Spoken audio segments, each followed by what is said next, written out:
Astaghfirullah Rabbal baraya, astaghfirullah minal khataya. Belajar dari kisahnya tadi Imam Ahmad. Dikabulkan doanya karena banyak istighfar.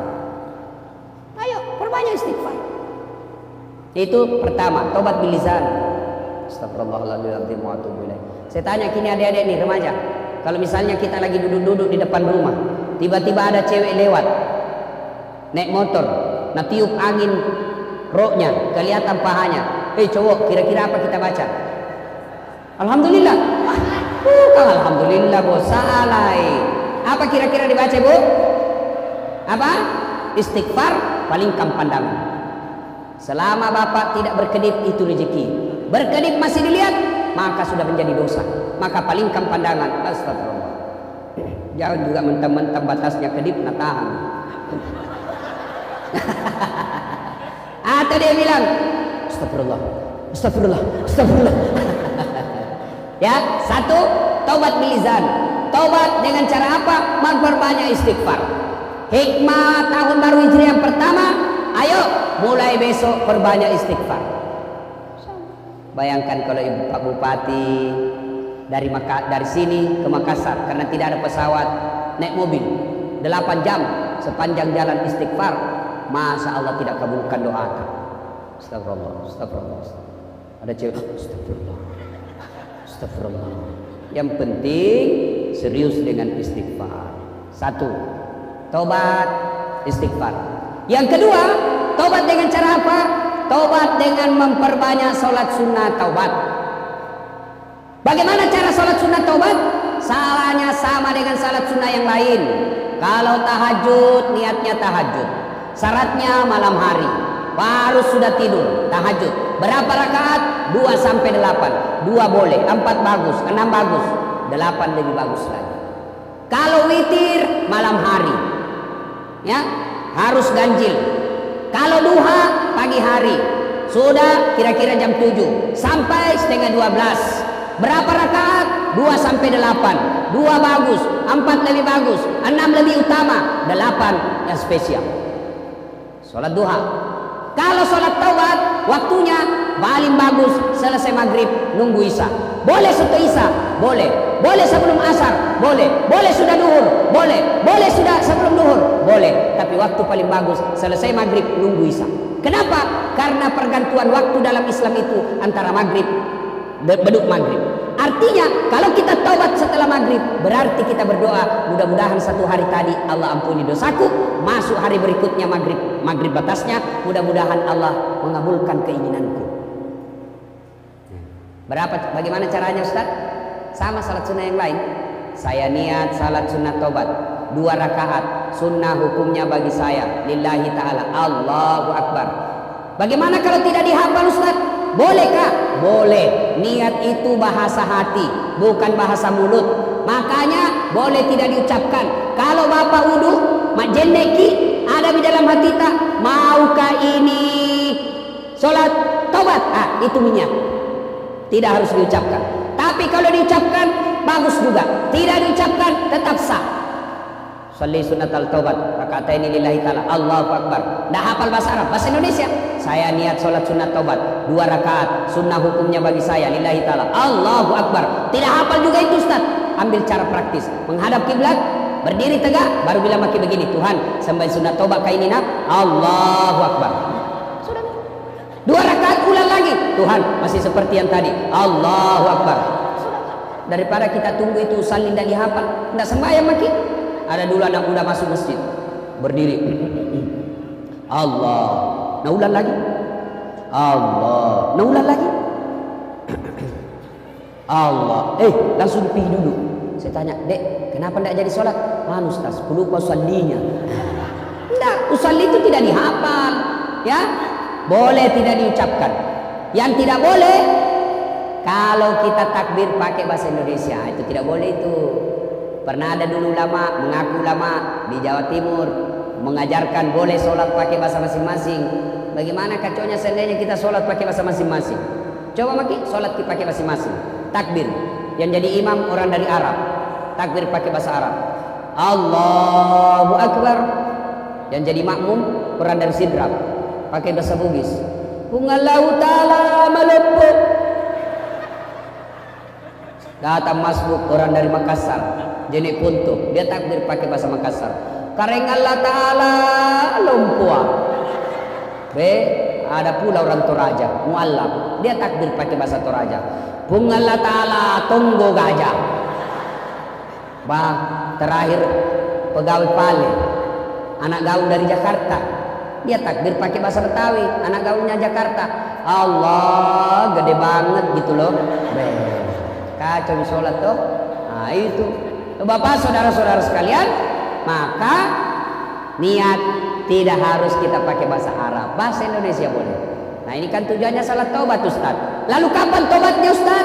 Ketika kita sujud terakhir. Sedekat-dekat aku dengan hambaku, kata Allah, adalah ketika dia sujud, maka perbanyaklah memohon pada saat sujud. Maka jangan heran kalau kita lihat ada sholat sunat Ustaz lama betul sujudnya dibanding ruku-ruku sujud sebelumnya. Sujud terakhirnya lama betul. Kenapa? Karena memang dia berdoa, dan tempat paling baik berdoa adalah ketika sujud terakhir. Maka para caleg, banyak-banyaklah sujud untuk berdoa. Kalau kau tidak pernah sujud, meskipun kau hambur baju kaos, kau hambur duitmu, apa nak bilang? Ambil duitnya, tolak masuknya. Rogi nombok, katalah sholat.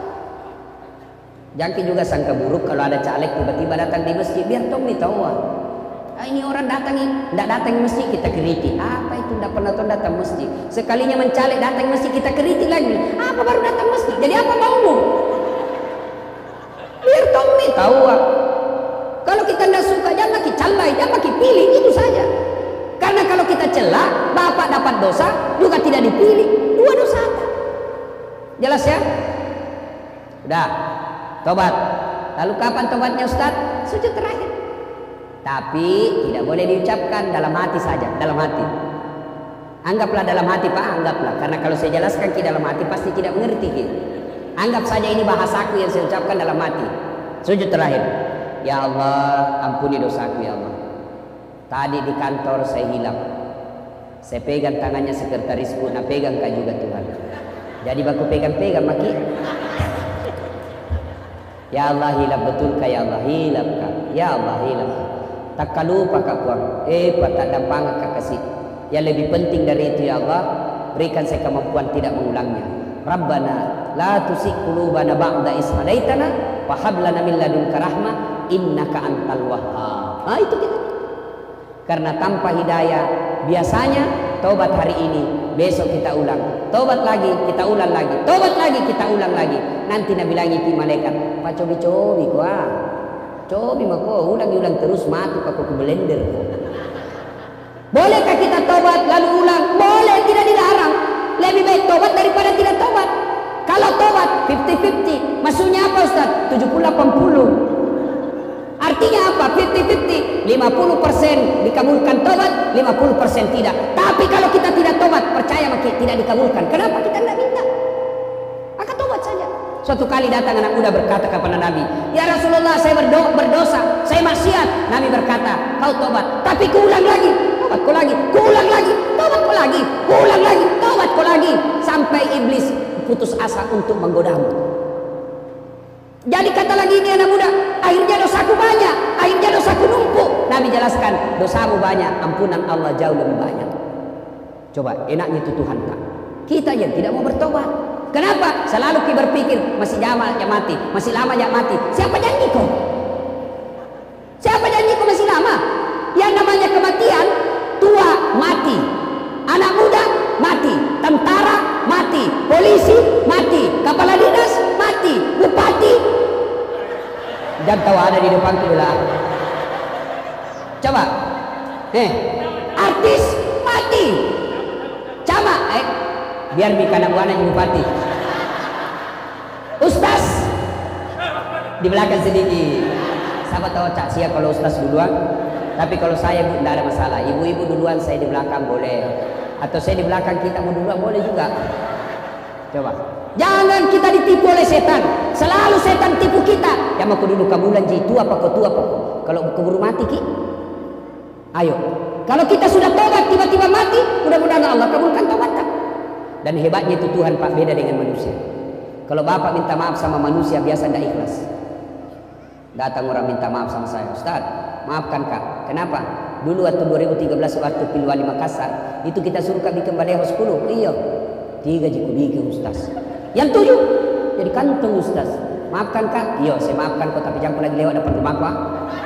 Coba. Masih Anda ikhlas, tapi Allah coba dengarkan firman Allah. Kau berdosa, saya maafkan kau.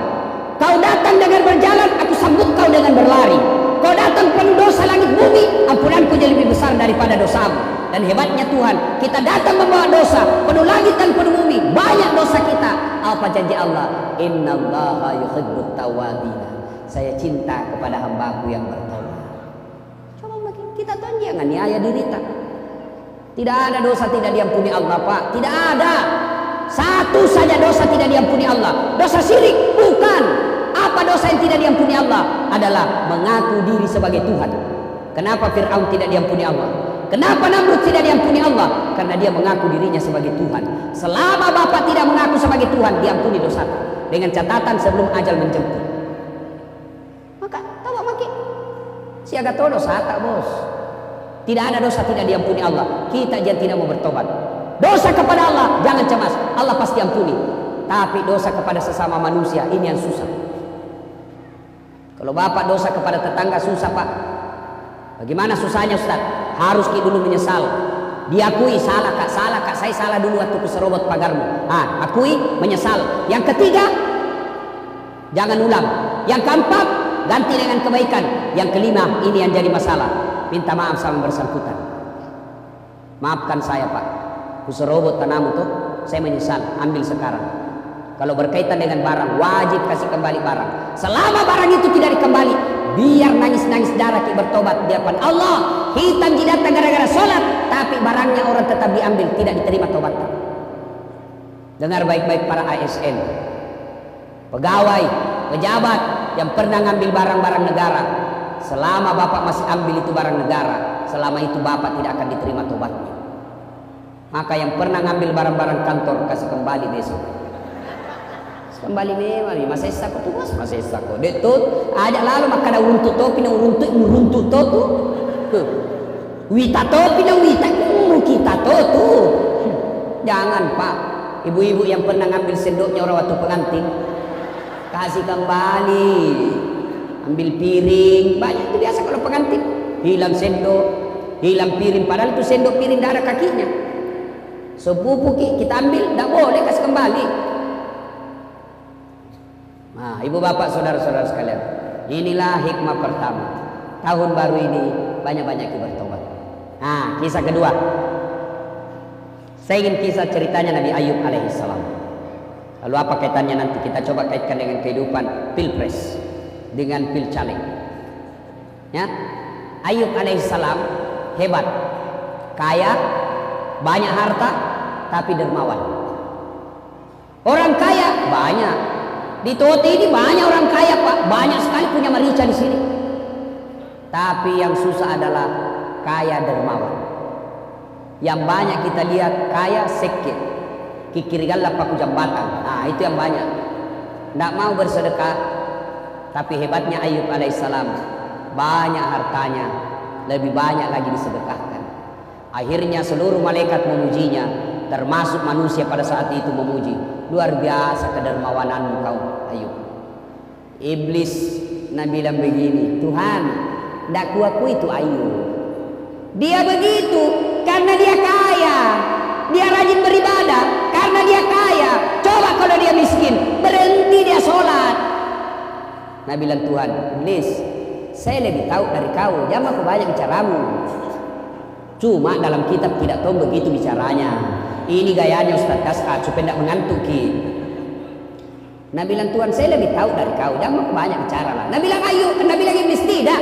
Dia begitu karena dia kaya. Coba saya kesempatan, kasih saya waktu menggoda dia, saya habiskan itu hartanya. Nabi bilang, Tuhan silakan. Hancur dia punya peternakan. Tadinya kaya, jatuh bangkrut. Datang Iblis. Ayub, sudah mau itu sembah Tuhanmu. Apalagi Tuhanmu kau sembah. Bayangkan ambil hartamu. Kaya kau tadi dah habisi semua hartamu. Untuk apa lagi kau sembah?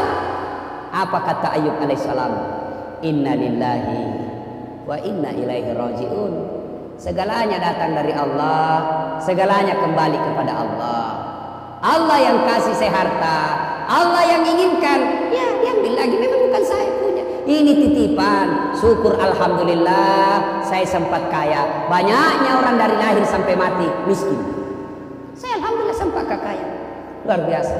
Kalau begini nak pakai perasaan kepala dinas camat, aman, tidak ada stres ketika nonjok. Ya alhamdulillah. Sudah tomat dulu waktu napa harta. Cuma karena pilkada salah picak kak, ya kasih pinggir kak. Alhamdulillah ada sempat tomat dapat mobil dinas. Alhamdulillah banyak itu pegawai tidak dapat. Tenang perasaan.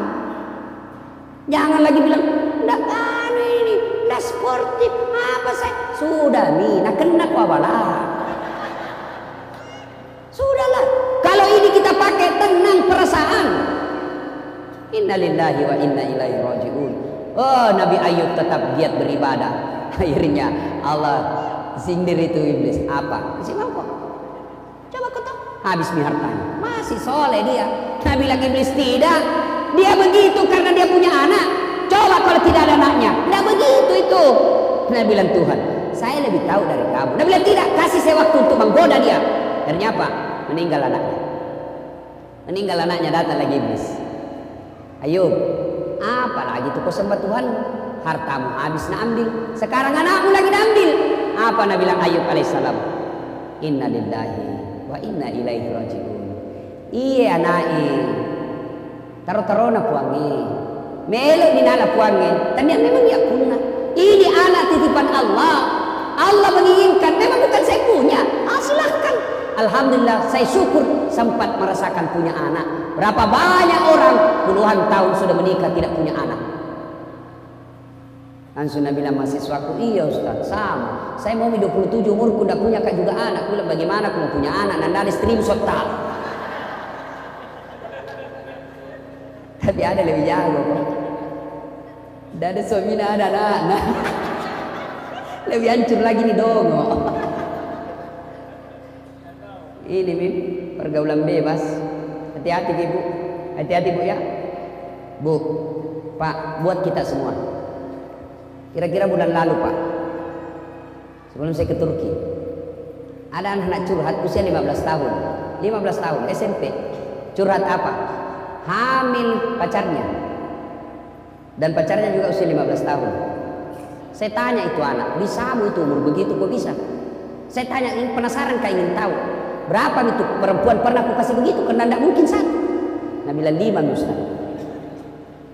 Yang membuat saya merinding dan ketakutan apa dia bilang?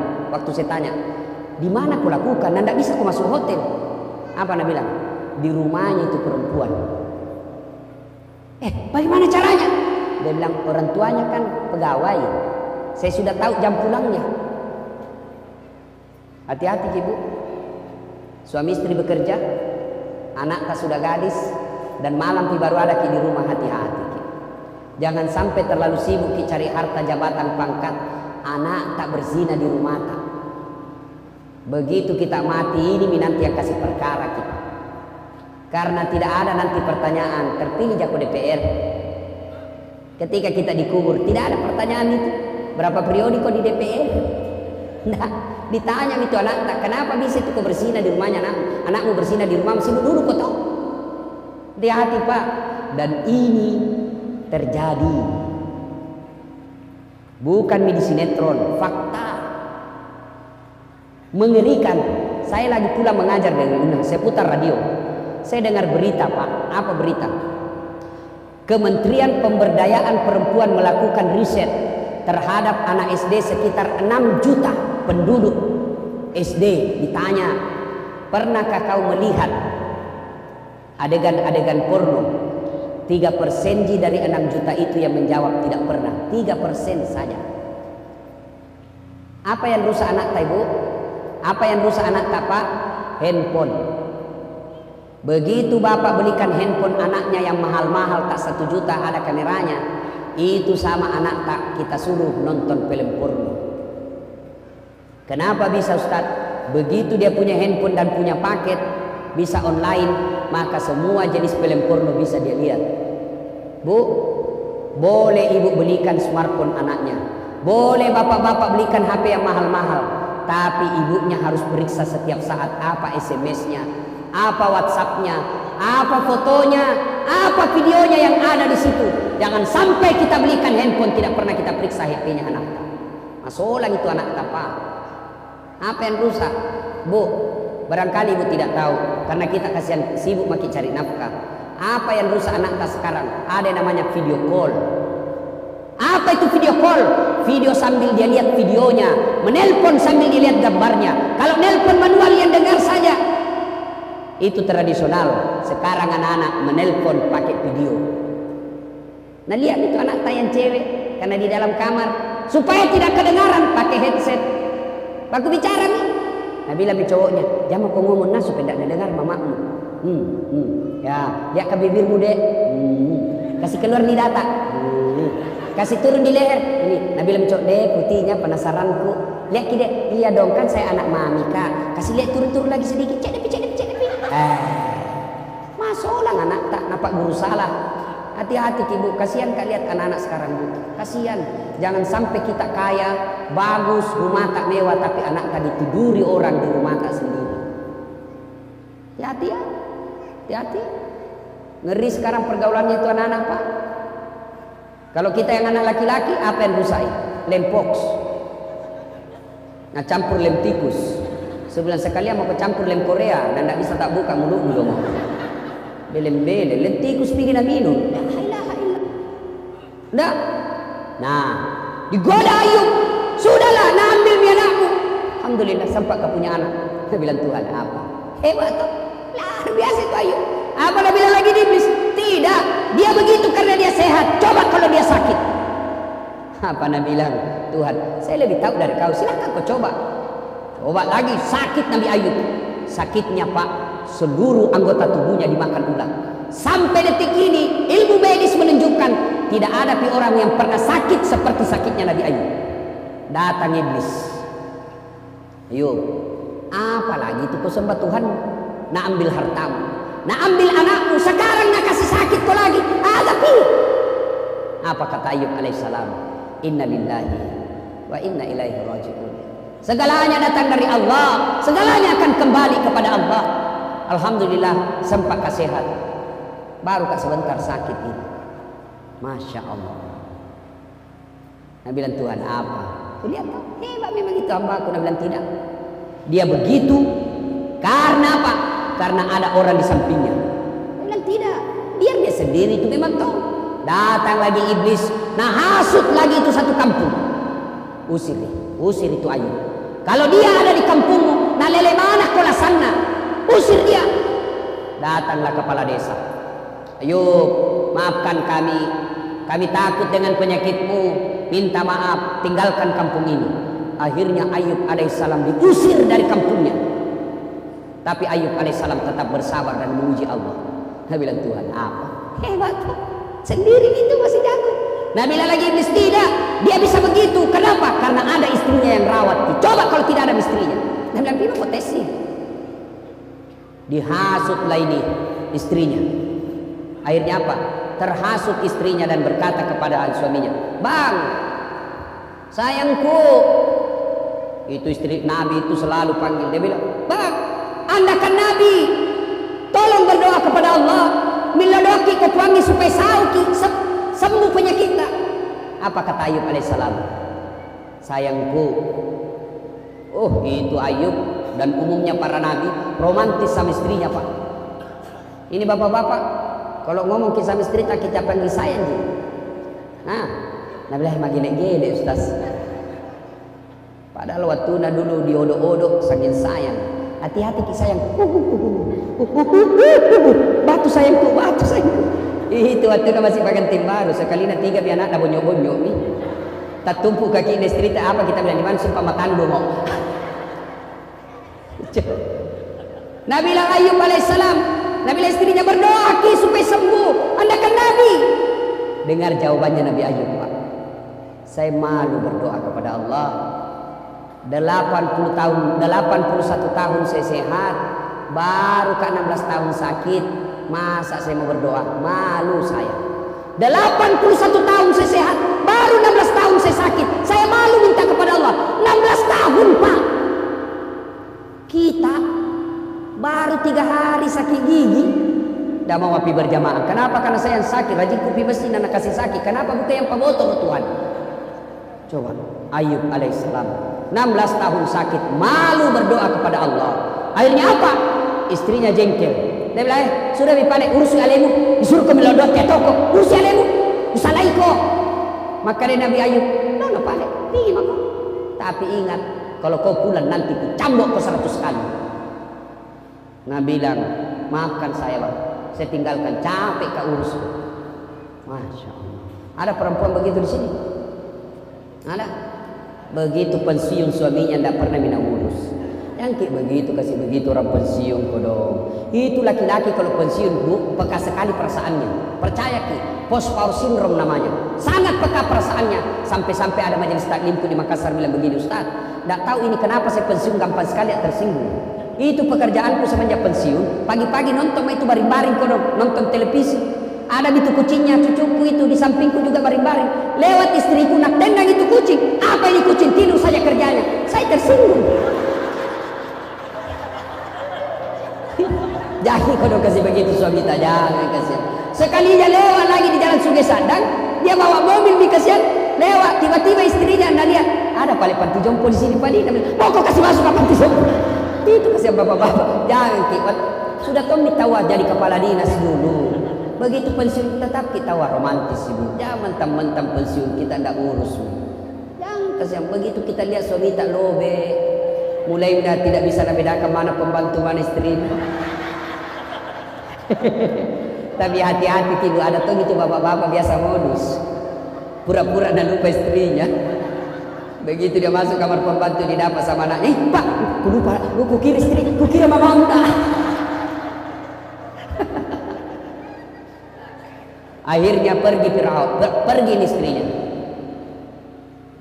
Apakah sepeninggal istrinya Ayub alaihissalam kehilangan kesabaran? Tidak. Ayub alaihissalam lalu berkata tetap, Inna lillahi wa inna ilaihi raji'un. Segalanya datang dari Allah, segalanya kembali kepada Allah. Ayub alaihissalam tidak berkata sembuhkan penyakitku, tapi dia terus berzikir memuji Allah. Lalu seluruh malaikat bertasbih memuji Allah. Luar biasa Ayub alaihissalam. Lalu Allah perintahkan kepada Jibril, Jibril, kau turun datangi Ayub alaihissalam. Perintahkan Ayub, hentakkan kakinya ke pasir dengan izin Allah. Setelah dihentakkan kakinya di pasir, air keluar dari pasir yang dihentakkan itu. Lalu Jibril berkata, Ayub, buka bajumu, tempel itu air. Lalu air itu melengket di bajunya Ayub alaihissalam, membasuhi bajunya Ayub. Lalu Jibril berkata, usap ke seluruh tubuhmu yang kena penyakit. Diusapkanlah ke seluruh tubuhnya dengan izin Allah. Sembuh Ayub alaihissalam. Begitu sembuh Ayub alaihissalam mulai berniaga lagi, sukses usahanya, makmur kembali hidupnya. Datang lagi istrinya, Bang, ada panggil kak kasih, tak lupa kak kasih nah. Ada perempuan begini dulu, ada? Nggak ada. Ini perempuan soleha semua. Oh baik semua kuliah ini, cantik-cantik, masya Allah. Tapi itu pindah cantik kalau pergi pengajian. Kalau mau tidur sama suami ada setelah 3 hari tidak ada cuci. Tidak sikat gigi masuk kamar. Bu, tak balik ibu. Justru Nabi jelaskan kalau kau mau tidur pakailah pakaianmu yang terbaik. Praktek memang sebentar. Kalau mau kita tidur bu seksi memang maki pakai baju renang. Begitu dia pakai baju renang langsung dia bilang suami, astagfirullah, kesurupan kau bu. Serius ini bu ya, dan bu majelis taklim, oh alhamdulillah itu majelis taklim cantiknya kalau di pengajian, bahkan salawatnya baik. Saya bayangkan ini bu penghuni surga, andai pulang suaminya, dia dandan cantik-cantik, suaminya ada di sampingnya, lalu dia bersalawat di depan suaminya, berdandan untuk menyenangkan hati suaminya, lalu dia bersalawat menghibur suaminya, insya Allah ibu penghuni surga. Tidak, pulang suami cari nafkah, di kantor dimarahi sama Pak Wakil, di jalan kempes bab mobil, kehujanan sampai di rumah istri daster tinggi sebelah, kelihatan tali BH, penuh bedak pijak. Nah bilang suami, astagfirullah, sialku kodong cari nafkah kalau begini. Oh malih. Nabi bilang suaminya, kasih baik-baik saya itu, kelihatan semua tali BH-mu sama tetangga. Apa Nabi bilang istrinya, jangan lihat BH-nya, yang penting rasanya bu.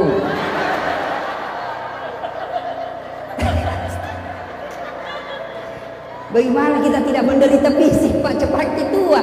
Bagaimana kita tidak cepat pikun istri pakai jili-jili di rumah Pak? Kita nonton sinetron yang kita lihat Agnes menikah, dilihat cantik-cantik, balik ke istri tak, berat badannya 120.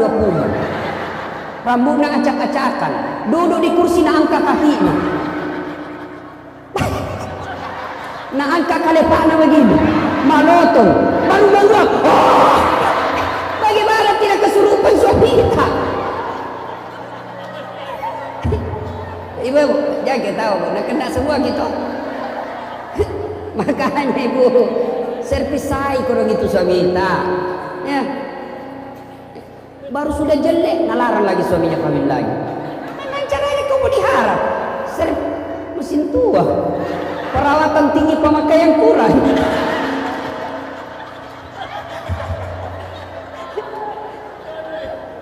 Maka bawalah ini oleh-oleh pulang. Romantis ibu kalau pulang. Baik-baik sama suami kita. Masa majelis taklim pengajian tiap bulan ke baru ndak abai akhlak tak sama suami. Perbaiki, kalau mau ki gampang masuk surga, baik-baik sama suami kita. Gampang sekali ki masuk surga itu, baik saja sama suami kita. Insyaallah, fungsi utama sebenarnya suami itu bukan cari nafkah. Fungsi utama cari nafkah itu fungsi kedua, fungsi keberikut. Fungsi utama suami, mudah-mudahan dengan ridanya suami gampang ki masuk surga.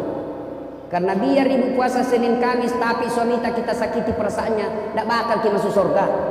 Perlu ibu tahu, jangankan yang namanya pergi pengajian, puasa Senin Kamis tanpa izin suami haram.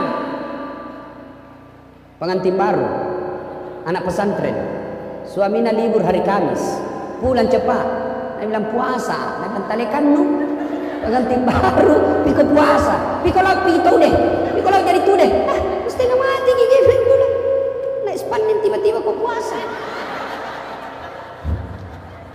Itu tidak boleh ibu. Bahkan ibu kalau menolak itu bergetar arasnya Allah karena ibu menolak ajakan suami. Sekali-kali ibu yang ngajak. Masuk sana aja Ustaz, masih natoa pacapu-capu kasih. Nah, kita lanjut kisah. Datanglah istrinya Ayub alaihissalam, datang lagi. Apa kata Ayub? Ya, saya maafkan supaya saya memang ku sayang kau, tapi pernah aku melanggar tuh. Kau ingat janjiku dulu atau kau tinggalkan kan? Ingat apa? Ku cambuk kau 100 kali. Itu harus dilaksanakan. Akhirnya apa? Ayub alaihissalam mengambil lidi. Tahu lidi? Lidi? Dia ambillah 100 lidi, lalu diikat jadi satu. Lalu dia pukul istrinya. Di mana dia pukul?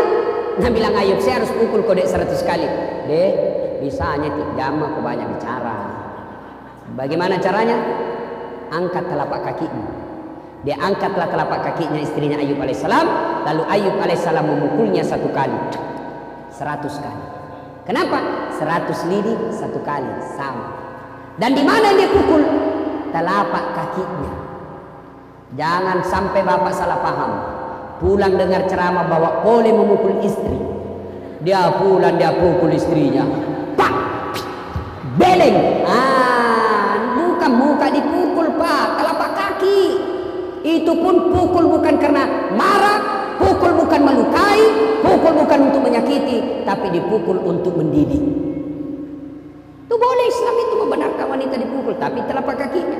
Jangan pernah begini nak. Itu lama. Masa laki-laki? Lebih baik bapak diamlah. Kalau sudah tidak suka ya sudah misalnya. Cara mendidik istri kan pertama tegur, Bu, sembahyang ku ibu. Berapa kali mungkin dikasih tahu sembahyang saya ki. Malu-malu gitu sama Nata. Bagaimana Nata mau sholat kalau mamanya tidak sholat? Sudah halus dulu. Ternyata besok masih tidak sholat. Mulai naik tekanan suara. Cara kedua, suara mulai ditekan. Apa saya sudah bilang? Kau sholat. masih juga tidak sholat. Mulai nih naik tekanan suara. Masih juga tidak mau. Maka cara ketiga pisah ranjang. Sudahlah, kau tidur di sebelah, saya tidur di sini. Tapi jangan kau salah, jangan kau marah kalau tiba-tiba ada saya temannya. Mulai itu berpikir, bahaya. Tetap tidak sholat, maka apa? Langkah ketiga, kasih kembali ke bapaknya.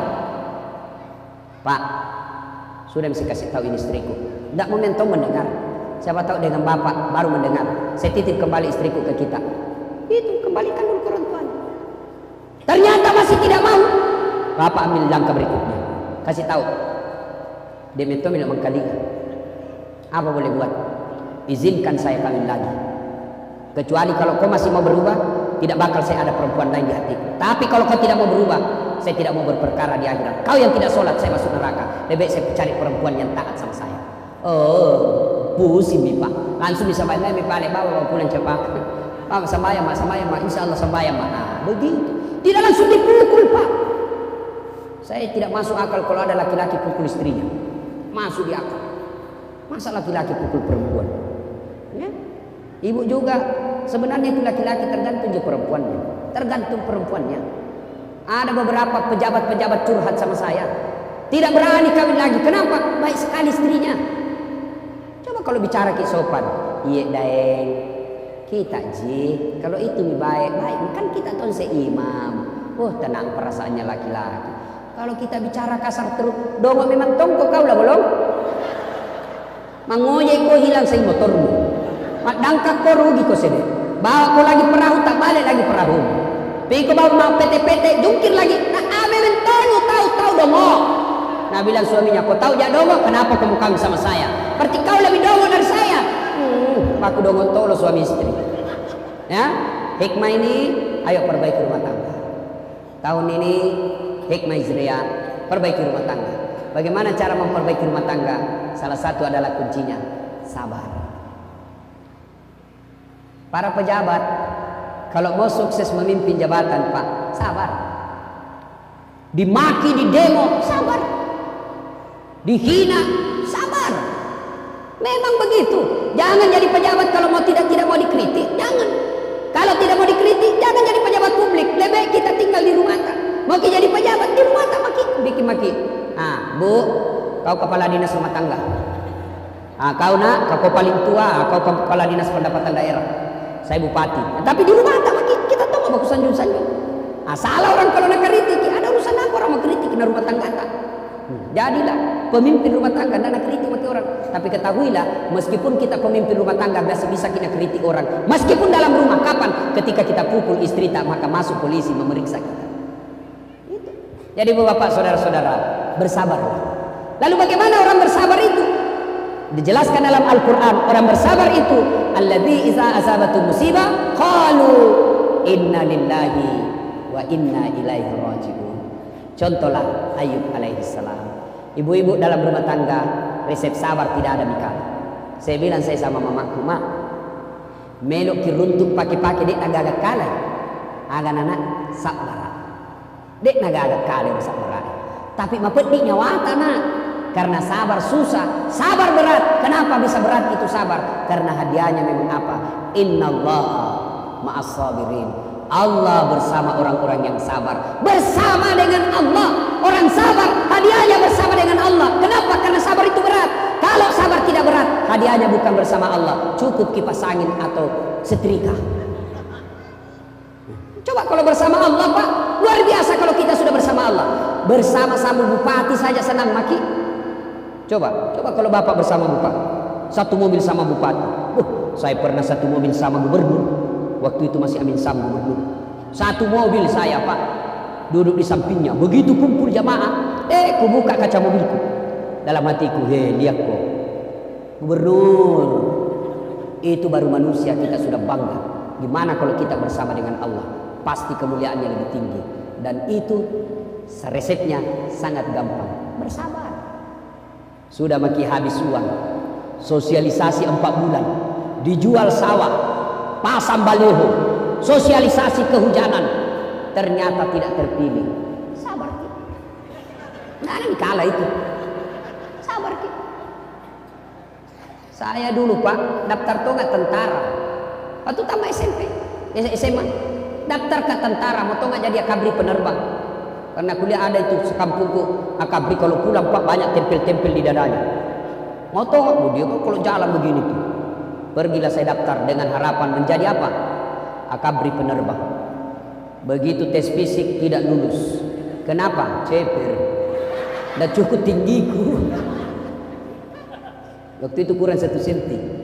Ada temanku lulus Pak, teman sekelasku. Padahal tidak pernah tinggi nilainya, tidak selalu ku kalah nilainya Pak. Dia lulus akabri kepolisian. Sekarang dia reserse di Sulawesi Barat. Satu bunga-bunga. Reserse pakai baret merah. Saya sekarang dulu tidak lulus tentara, sekarang saya pakai baret merah. Baret putih. Alhamdulillah Pak, dengan baret putih yang saya pakai ini keliling dunia Pak, gratis. Kemana-mana dibelikan tiket PP. Dan hebatnya lagi, dengan baret putih yang saya pakai, mulai baret hitam sampai baret merah, ku caramai ke semua. Jadi kalau sudah makin pasang baleho, nanda terpilih ki, berarti itu yang terbaik. Jangan makin sangka buruk. Tidak ada baik itu orang bersangka buruk. Baik sangkalah terus. Orang yang bersangka itu salah satu indikator dia orang-orang yang bersabar. Ibu bapak saudara-saudara sekalian, banyak yang mau saya sampaikan, tapi waktu yang terbatas. 2 mau saja ini cerita Pak. Masih mau ki Pak? Masih mau ki? Insya Allah lain waktu. Ya, insya Allah lain waktu. Saya jujur, sejujur-jujurnya, saya senang sekali datang ke sini karena melihat pejabat kita akur. Ya, Pak Wakil Bupati rajin berjamaah, Pak Bupati mengayomi, tahu sebagai pimpinan, luar biasa. Pak Ketua DPRD pun baik, ya alhamdulillah.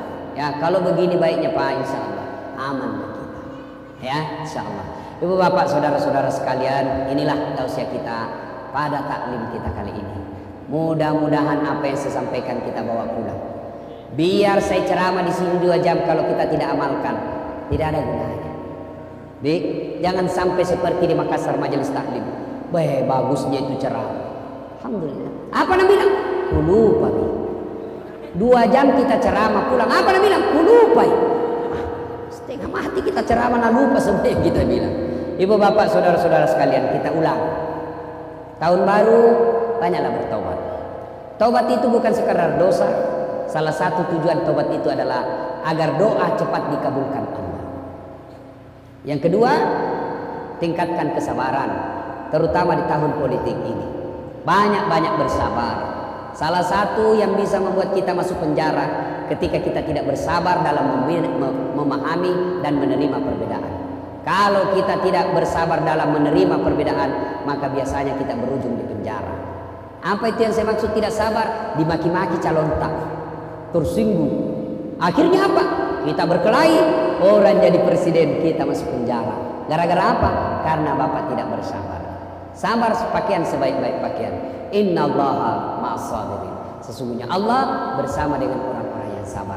Inilah tausiah kita, mudah-mudahan ada manfaat. Sebelum kita akhiri, mari kita berdoa kepada Allah Subhanahu wa taala. Mohon izin untuk mengaminkan doa yang kita hajatkan. Sebelum kita berdoa, mari kita kirimkan suratul Fatihah kepada Rasulullah Muhammad SAW. Khasiat dan keutamaannya kita ikhlaskan untuk pejabat kita yang hadir di tempat ini. Mudah-mudahan diberikan ketabahan dalam memimpin, keakuran dalam menjalankan pemerintahan. Ila hadratin Nabi Mustafa Muhammad SAW.